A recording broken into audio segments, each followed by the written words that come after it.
Now, let's get to the third use of the name, the Lord of Hosts in the Bible, the God of the armies of Israel.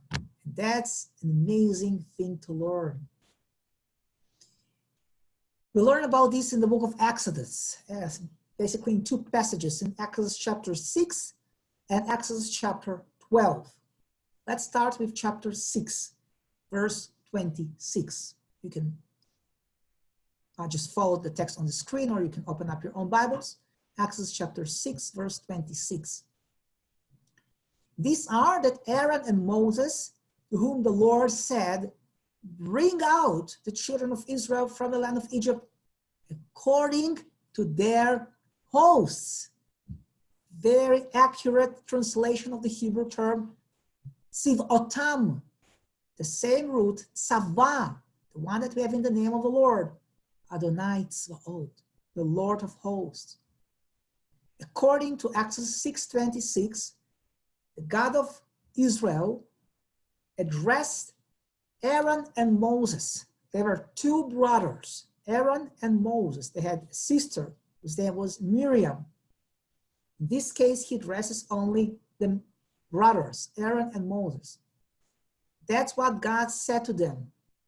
You are to bring out the children of Israel, the Jewish people, from where? From the land of Egypt, which was the land of bondage, according to their hosts, according to their armies.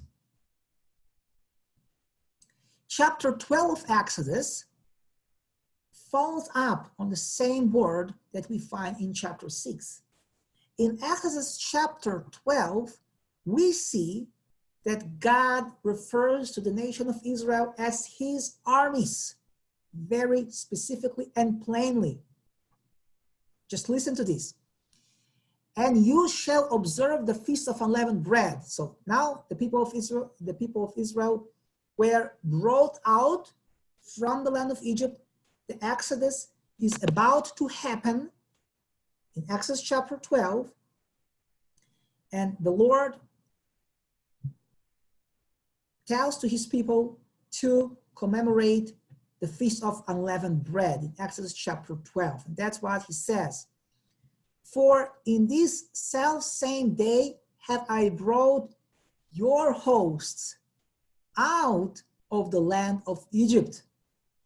Therefore shall you observe this day throughout your generations by an ordinance forever.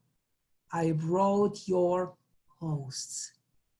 This is a reference to the physical nation of Israel, who are depicted here as God's army, as God's soldiers. Likewise, in verse 41 of the same chapter, we have the following historical record. And it came to pass at the end of 430 years, even the self-same day it came to pass, that all the host of the Lord, or literally from Hebrew, it would be all the hosts, because it's plural in Hebrew, went out from the land of Egypt. Let's see what we have in the Hebrew text. ויהי בעצם היום הזה יצאו כל צבאות. You see the word צבאות? It's plural. It's not just the word צבא. It's צבאות. צבאות Adonai. The host of the Lord. Unbelievable. So, friends, how do you relate to the nation of Israel? How do you relate to the Jewish people? Do you see them as God's armies on earth? It's a very interesting question to answer. Very interesting question to answer, because some Christians do not view the descendants of Abraham, Isaac, and Jacob as God's armies. They see them as despised and rejected people. That's what some Christians believe till the present day. Is that a biblical belief? Is that a belief that Jesus and the apostles taught us in the New Testament? No, dear friends, it's not in our Bibles. There were times when God was angry with his people, when God punished the people of Israel, when they suffered a lot. Yes, it's all true. They are imperfect people. The Bible refers to them at times as stubborn people. And nevertheless, the Lord is their God. The Lord is their God. And the time is coming, friends, when Jesus Christ is coming back and he's going to save, to redeem the nation of Israel. The Bible is very clear about this, friends. In both the Old and the New Testament, we see this truth taught again and again.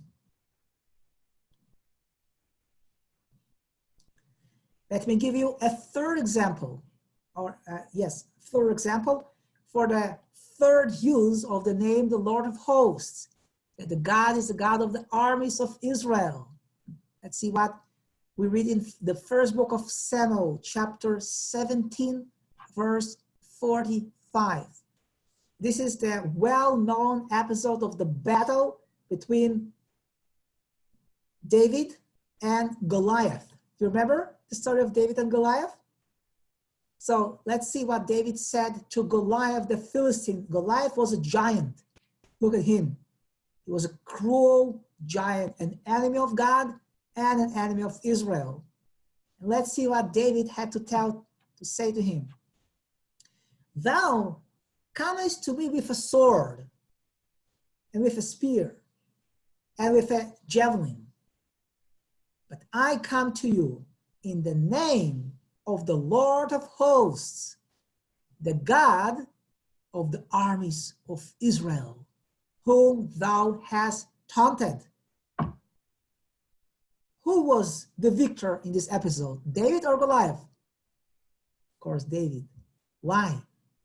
Because the Lord of hosts was with him. Because God gave him the supernatural ability to strike down this giant. It was a miracle. Not because David was so good and so strong and so powerful. He was brave, yes, for sure. And moreover, he trusted the Lord with all his heart.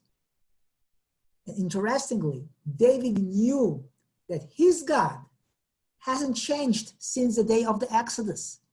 He knew that he continues to worship the one true living God of Abraham, Isaac, and Jacob, who is the God of the armies of Israel. This is his divine name, friends. This is not a name that David gave to God. This is the way that God revealed himself to David. And that's the same God of the New Testament. It's the same God of the entire scriptures. This is the God of Israel, of the Jews, and the Christians. It's not a different God, friends, that David worshiped. He knew him as the God of the armies of Israel. And now, since the first century, because some Jews have rejected Jesus Christ, now, okay, everything has changed. The game has changed. No, it hasn't. It hasn't, friends. It's very clear that according to Scripture, the one true living God of Scripture, the God of Israel, is our protector. He is our shield, just like he was the shield and protector of David in his battle with the giant Goliath.